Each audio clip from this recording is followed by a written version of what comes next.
Hello, everyone. It is Friday, February 19th, and welcome to Esports Playmakers. We are joined today on the virtual desk by Mike Knopp, the Executive Director of Riversport Foundation. Mike, thank you for coming on the show. Hey, thanks for having me, Paul. Before we begin, I want to give a quick shout out to Equinox, HyperX, Human Mode, and Click Gaming for their continued support of OCU Esports and this show. And Mike, normally the first question on this show is all about the story, but I think your role is a little bit unique. We might need a little bit more of a background.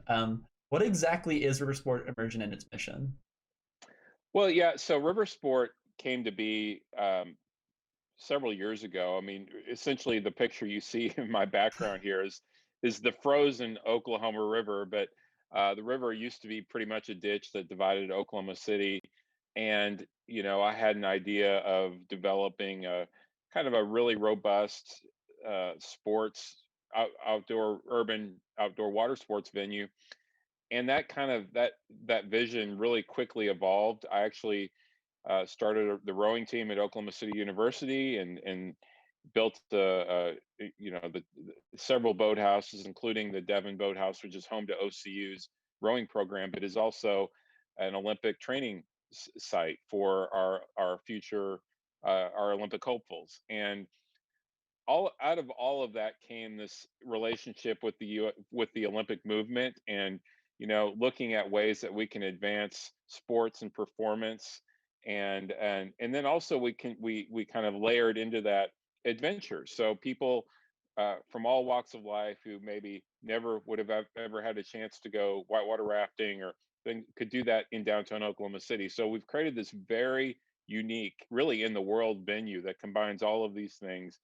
It's downtown, it's urban, and I always saw, I grew up, playing video games. I mean, I was in the Atari 2600 generation in the early in the old days, and ever since then I've always been in. I have kids now that are really involved. I follow the development of esports, and I saw that there's a real parallel between the kind of training that goes into our high performance athletes, on the water, to what esports requires, from the focus, the stamina, there's several parallels. And an X factor, like for example in rowing and other Olympic sports, is the mental preparation, and I think there's a real parallel to that.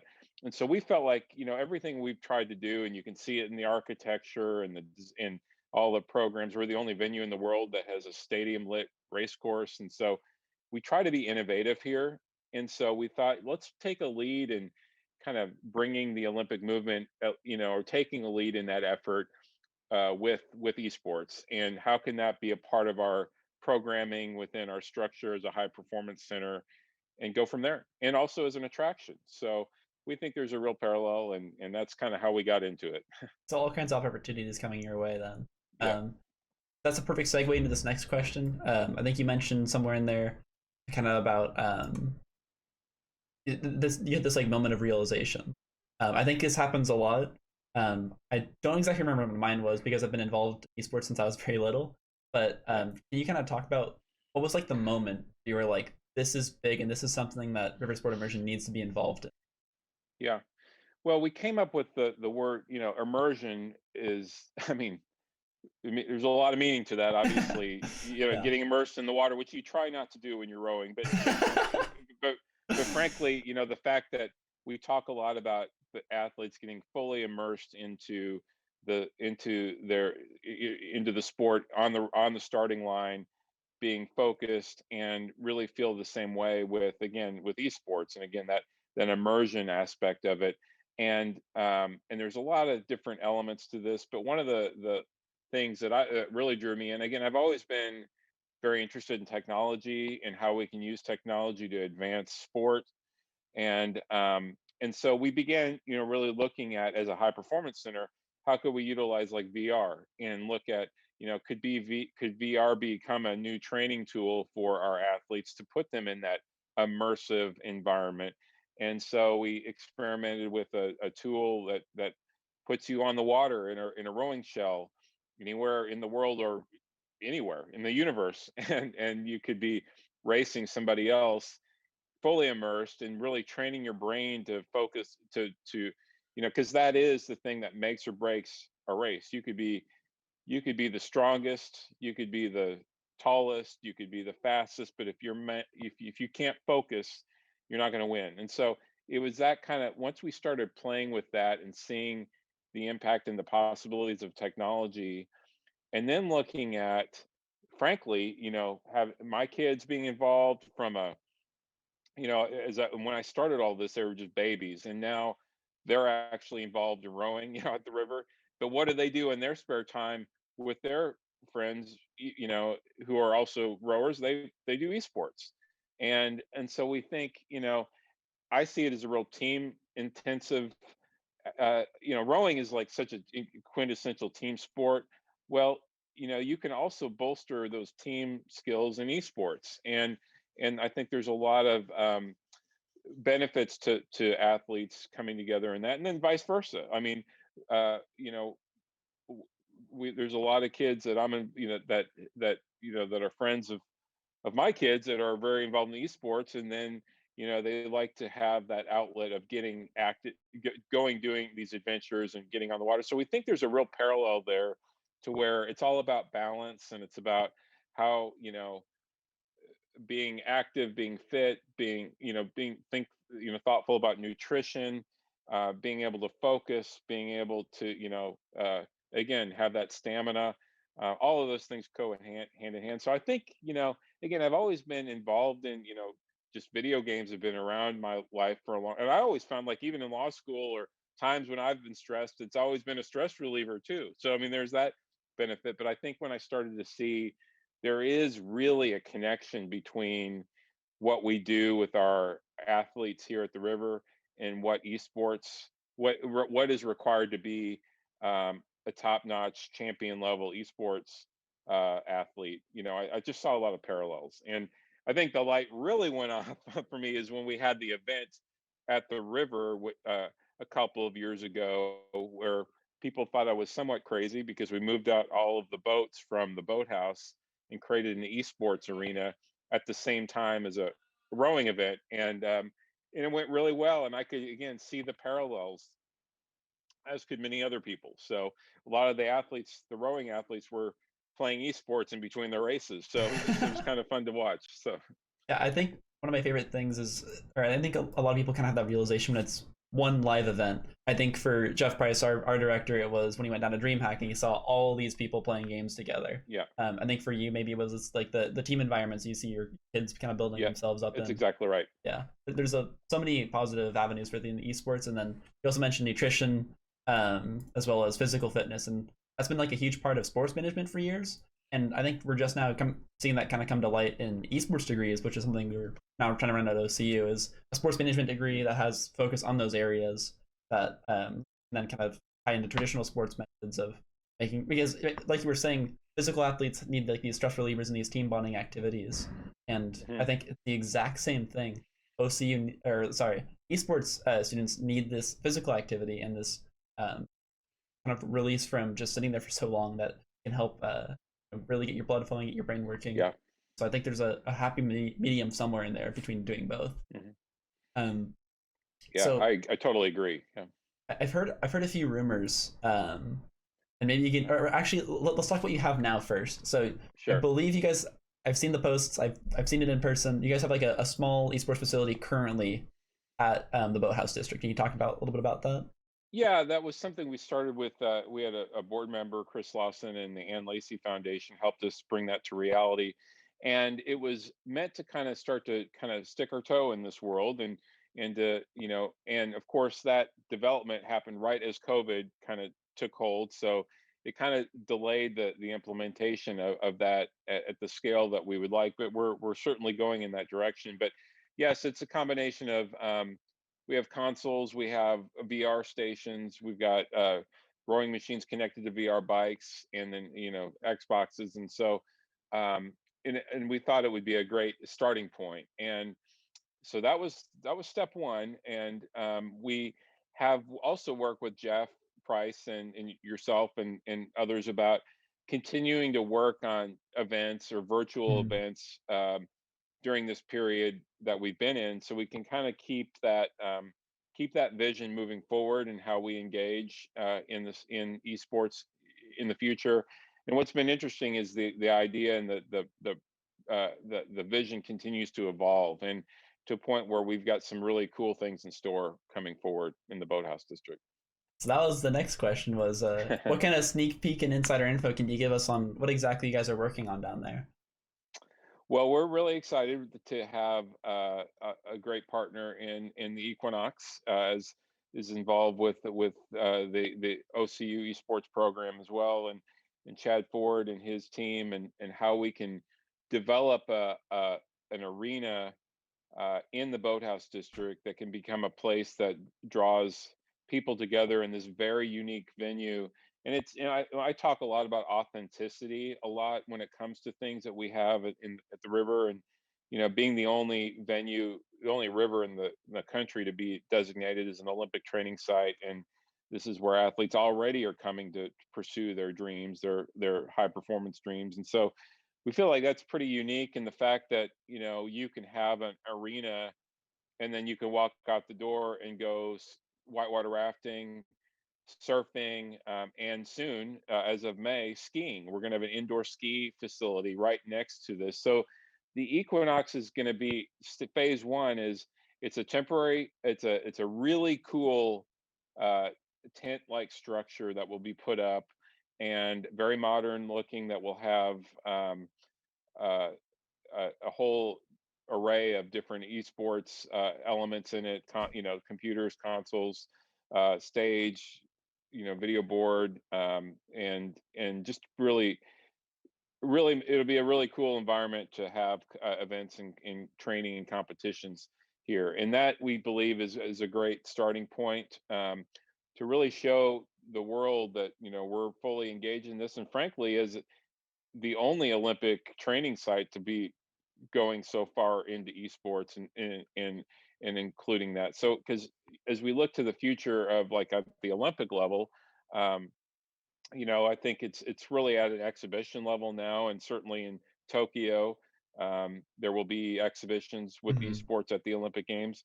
I think that it's going to continue to evolve, and as an Olympic training site, we really look towards LA in 2028, and that's really a place that we're training our athletes and identifying talent. And I can guarantee that there's going to be a much more significant presence of esports in different ways in LA. So I think we're strategically putting ourselves in a great position.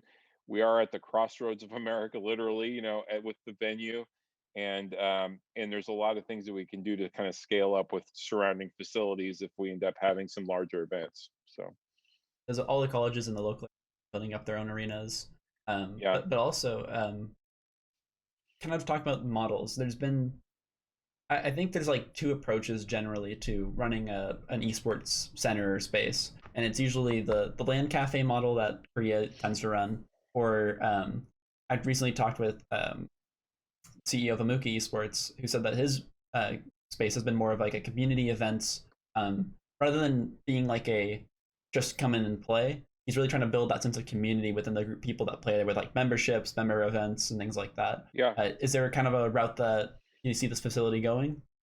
Yeah, of course, we're working, the Equinox is really taking the lead on that structure, but we really see it kind of as a hybrid of things, because, we are a destination venue, with all of the river sport adventures that are right there at the doorsteps of what will be the Equinox Arena. And so, people come there, and we talk about people, kind of, we have our big mission of ours is to kind of infuse a more active outdoor lifestyle here in this city, in this state, and having these unique resources that are totally unique, is something that we're really trying to advance, and get people to come down, get memberships, be involved, and literally, you could, your kids could be involved, and we could build a community around, being involved in esports, going out and getting involved in again, surfing, rafting, climbing, doing all these other things. So it really becomes your part of your lifestyle.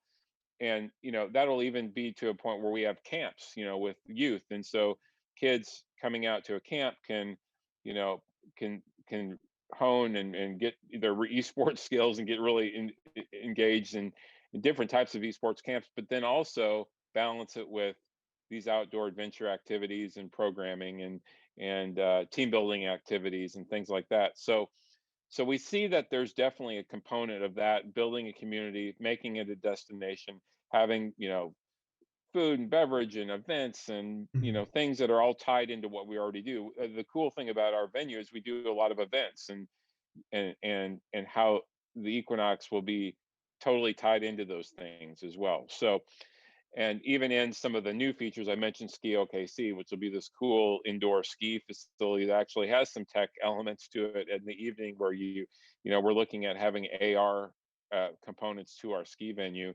And so, I think you're going to see a lot of those things evolve in the future. But then the second part of this is, again, is leveraging off the very unique situation we have as a high performance center. And so, being a place that you can attract high level esport athletes to come, have a great esports venue, but then also have an Olympic caliber high performance center for all the other elements that we think is kind of an X factor. Again, the nutrition, the fitness, having professional coaches that can help guide and kind of to create programs that are specifically tuned for esport athletes. So, and that's something that we can do, and that's within our wheelhouse as an Olympic training site to do those things. In fact, we do with the U.S. Olympic and Paralympic Committee a thing called these scouting camps, where Mhm. we're looking for athletes that are they may not realize they make a great rower or a great boxer, or it's a variety, or bobsledder. It's a variety of sports, and they come here and they do a battery of tests, and then it kind of aligns them to a sport that you could do. It's like a lot of the sports we call talent transfer sports, and that there's sports that you would not have had to have done since you were like 5 years old to be at an Olympic level. And so we're already doing that sort of thing. So I think kind of applying that same talent detection effort into this Mhm. and high performance training, I think makes sense. So there's really two elements: the high performance side and the community side. So actually creating almost a new third category within that and bringing in people through that method. I think it's a Yes. great plan. The land cafe model, I feel like we've seen it fail too many times in Oklahoma City. And I Yeah. think it's Yeah. nice to have, but it shouldn't be the focal point of any arena being Right. brought up. So I think it's an absolutely awesome approach to it. Mhm. Very excited to see how that ends up turning out. Speaking of the new space, do you have a timeline for the opening that you're allowed to Yeah. share? Well, the weather's kind of held us back a little bit. We've had a freeze and snow after snow. Who would have ever thought? So we're planning on having that facility kind of come up very quickly in March timeframe, and then start to outfit it and have it ready. And the goal is to have it open and ready for our prime season at the river, which would start, late May, early June. So, it's going to happen fairly quickly. And like I said, this is sort of a phase one to a future longer term vision that could see more permanent facilities happen. But this will come up, and it really also coincides with the completion of an 8,000 square foot facility inside our Whitewater building, which is going to be a really expansive multi-purpose kind of event space that could be used as kind of an additional space for esport events. And it's really going to be beautiful, and has balconies and decks that overlook the Whitewater and the river and downtown. And so it's all coming together, I think, really nicely. Um, do you have any kind of big event planned for the grand opening that you can share? Well, we're going to again be talking to Chad Ford and his team about, they plan on having very frequent events. But in terms of large scale events, one thing that we do know we're working on is something in August, which will be we're actually going to be hosting the Super Cup, which is going to be a paddle sports event on the river. And it's very unique in that it's going to bring all the Olympic athletes, all the medalists from the Tokyo Olympics, literally just 2 weeks later after the Olympics, coming to Oklahoma City and to race under the lights in a very fast paced event. It's a new format that they're testing for future inclusion in the Olympic Games. So it's really a cool position to be in. Again, going with that innovation kind of uh, uh, vision that we have and the place that we play in these sports. And so, but it's going to be internationally televised throughout the world, live and post and tape delayed, and under the lights. And so having that level of an event, we would like to pair that with an esports event going on at the same time. And the USO have joined forces with us and are going to have their USO experience, which will happen at that same time. And they really like to, they're really getting into the esports realm. I mean, in a very aggressive way. And so we're going to have a major USO oriented esports event there as well. So a lot of exciting things, and so and that'll be here before we know it. But yeah, that'll be in late August, and knock on wood, we hope we're coming out of the COVID Yeah. uh, situation. But the Olympics by all accounts is happening, and so we're really tied to the Olympics. And so as that occurs, we're already gearing up with the plan for the Super Cup. So it's very exciting. Yeah, I think everything's looking better and better. So I hope that holds up. Also Yeah. know that there's a great new or event coordinator. I'm not sure what his exact title is. That the USO recently hired to run these esports events. So Mhm. and we've run with them before, I don't know, virtually here in Oklahoma City. So very much looking forward to Yeah. see what they'll bring uh, on that next event. Yeah, they're really, the focus too on the Super Cup is how we can also inspire the next generation of athletes, not just, of course, in the canoe kayak side, and we're going to be engaging kids in camps and programs to get exposed to it. But I think it's the same thing like on the esports side. Like, how do we do? We're looking at doing a series of camps this summer, as I'd mentioned before about esports camps combined with adventure and paddle sports experiences that could come together in other events tied to the Super Cup, because we think it'd be really cool to have shots of kids engaged in these activities on live television. It's going to be broadcast live locally in Oklahoma as well. So we're really excited about that. I think one other thing that you guys do like a lot of service for the state, and this looks like it's just going to add on to that. Hmm. One of the other things you've done in the past is a rowing league for like all the businesses within the state. Hmm. Um, OC was a part of that pre-COVID. I was actually signed up to be on, I think, something called the Dragon Boat, but I The ended up, Dragon Boat. Yeah. yeah, I Yeah. of course ended up getting canceled because of COVID. Yeah. Do you see Riversport Immersion running anything similar for esports, having like a Yeah. corporate league within the state? We'd love to. I think we're bringing all that back, with COVID as soon as we get out of that. But yes, I think one of the cornerstones to our corporate leagues and our programs is about you know advancing teamwork and working with your coworkers in a team environment. And of course, rowing is, you're not going to go anywhere if you don't work together. And so same thing with dragon boating. And so we love to tie that into esports as well. And so that is kind of a vision that we have moving forward into the future. Uh, and maybe people do a little bit of everything, and so it's going to be such a unique. We have a rafting league, where you can go rafting as well. So yeah, definitely. I think as like a kind of a final send off question, you're in a very unique position. You've been studied law, then you went into athletics, and then you went into now esports. So you've had a very interesting path compared to I think most people who are in the esports field now. Can you give any advice to people who are looking to enter either the athletic directing side or the esports Yeah. side of things? Like what do you think needs to happen for people to get the experience they need, or what is most helpful right now to you that people can be doing to kind of get their foot in the door? I say try a lot of things. And like, what I was practicing law for a few years, and then the opportunity came up with the river to take a lead in helping move things. I thought, it was a chance to do something that you just don't get to do every day. And yes, I was thinking, student loans, all that stuff, I'm going to put that aside, become a coach.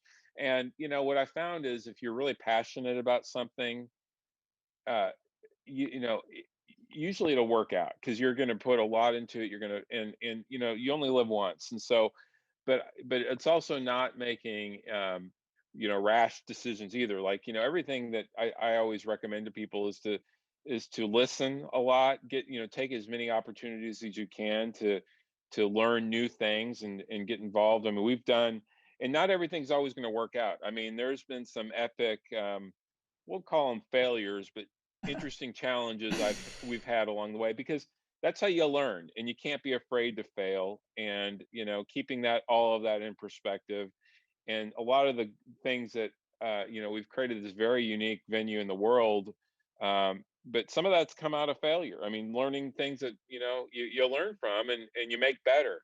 And so I think just being open to those things, I've always been one to you know be maybe a little bit, risk taking has been sort of part of my world, and doing some different things. I look back, I'm like, gosh, that was a big step. But I think by sometimes, if you believe in it enough, like I said, and you're passionate, and you have a plan, it can work out. And it's always great to surround yourself with great people too. And I've always, I look a lot, my road into esports, of course, that's just one thing that we do at the river. But I'm so grateful for getting to know people like Jeff and yourself, and who have really guided me and given me such great advice, and really opened my mind up to what the possibilities are.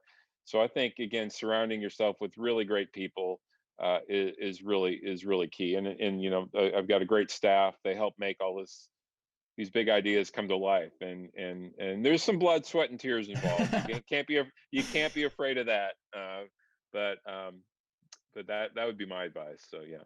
Always a part of building something new. So in a nutshell, Yeah. passion, but be calculated. Yes. Yeah.